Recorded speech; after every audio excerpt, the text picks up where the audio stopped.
Selamat pagi Bapak Ibu dan saudara-saudaraku, salam sejahtera bagi kita sekalian. Apa kabar pagi ini? Harapan dan doa saya kita semua sudah bangun dengan sehat, selalu semangat dan bahagia dalam anugerah Tuhan kita Yesus Kristus. Senang sekali kita berjumpa kembali pada pagi ini, kita di acara Renungan Pagi.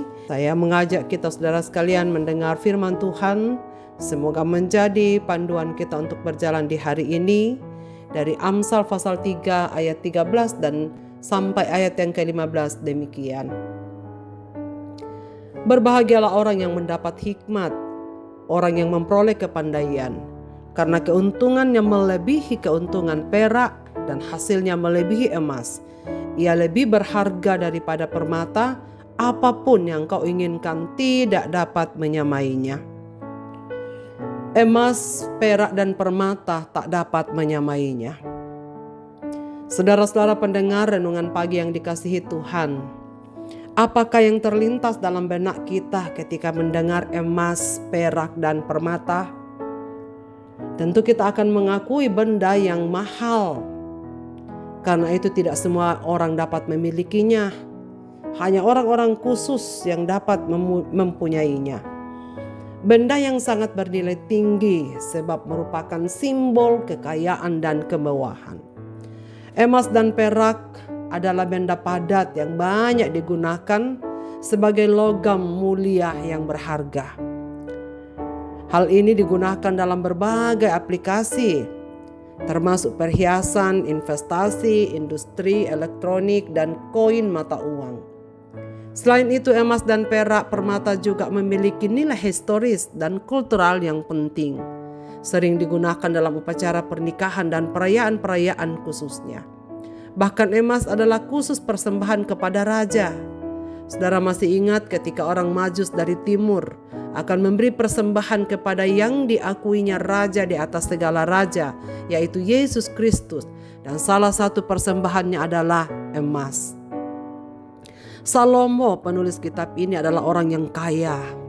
Raja Salomo selama menjabat sebagai raja atas Israel, dia memiliki jumlah kekayaan yang fenomenal dan tidak ada taranya.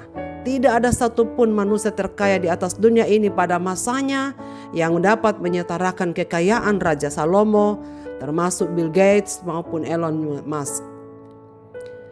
Kekayaan Salomo ini didapat semua karena hikmat atau wisdom yang diberikan Tuhan di dalam hati dan pikiran Raja Salomo. Kalau kita membaca 1 Raja-Raja pasal 10 ayat 23 sampai 25, di sana diceritakan Raja Salomo melebihi semua raja di bumi dalam hal kekayaan dan hikmat. Seluruh bumi berikhtiar menghadap Salomo untuk menyaksikan hikmat yang telah ditaruh Allah di dalam hatinya. Mereka datang masing-masing membawa persembahannya, yakni barang-barang perak dan barang-barang emas, pakaian, senjata, rempah-rempah, kuda dan bagal, dan begitulah tahun demi tahun. Dalam pasal 10 ayat 14 dikatakan, adapun emas yang dibawa kepada Salomo dalam 1 tahun ialah seberat 666 talenta. Belum terhitung yang didapat dari saudagar-saudagar dan dari pedagang-pedagang dan dari semua raja Arab dan bupati-bupati di negeri itu. Hitungan 1 talenta sama dengan 32 kilogram. Jadi kalau 666 talenta dikali 32 sama dengan 21.312 kilogram. Dan jika dikonversi ke gram sama dengan 21.312.000 gram. Saudara bayangkan, begitu fantastis bukan? Kekayaan Raja Salomo ini baru sumber upeti yang diperolehnya per tahun. Dan saudara sekalian, ketika saya mengecek hari ini, harga emas per gramnya itu seharga 1.341.000. Jadi saudara dapat dibayangkan berapa banyak kekayaan dari Salomo. Ini baru satu sumber, yaitu upeti dari raja-raja yang ada. Dan masih terus bertambah lagi karena Belum terhitung yang didapat dari saudagar-saudagar dan dari pedagang-pedagang dan dari semua raja, orang Arab dan bupati negeri itu. Dan ini berlangsung selama 40 tahun. Saudara sekalian, jadi jelas kitab suci sangat jelas mengungkapkan betapa kayanya Salomo. Saudara, namun secara mengejutkan, Salomo menulis dalam teks yang kita baca pagi ini, berbahagialah orang yang mendapat hikmat, orang yang memperoleh kepandaian, karena keuntungannya melebihi keuntungan perak dan hasilnya melebihi emas. Ia lebih berharga daripada permata, apapun yang kau inginkan tidak dapat menyamainya. Wow, saudara sekalian, hal ini berarti Salomo mengakui kebahagiaan seseorang sungguh tidaklah tergantung pada berapa banyak emas, perak, dan permata yang dipunyainya, atau kekayaan dan apapun yang dimiliki seseorang tidak dapat menyamai kebahagiaan yang dimiliki oleh seorang yang memiliki hikmat. Orang yang berhikmat, orang yang mendapat kepandaian, pengetahuan, kata Salomo, keuntungannya melebihi emas, perak, dan permata. Saudara, hikmat sinonim dengan kata kebijaksanaan, kecerdasan, akal budi, akal sehat, kecerdikan. Adalah suatu pengertian dan pemahaman yang dalam mengenai orang atau barang atau kejadian atau situasi yang menghasilkan kemampuan untuk menerapkan tanggapan, penilaian, dan perbuatan sesuai pengertian tersebut. Jadi dengan pengertian dan pemahaman yang tepat akan menolong menanggapi segala sesuatu, menilai segala sesuatu, dan melakukan segala sesuatu dengan tepat.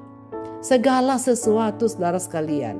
Itulah sebabnya Salomo mengatakan, inilah kebahagiaan seseorang yang berhikmat, melebihi emas, perak, permata yang tak dapat menyamainya.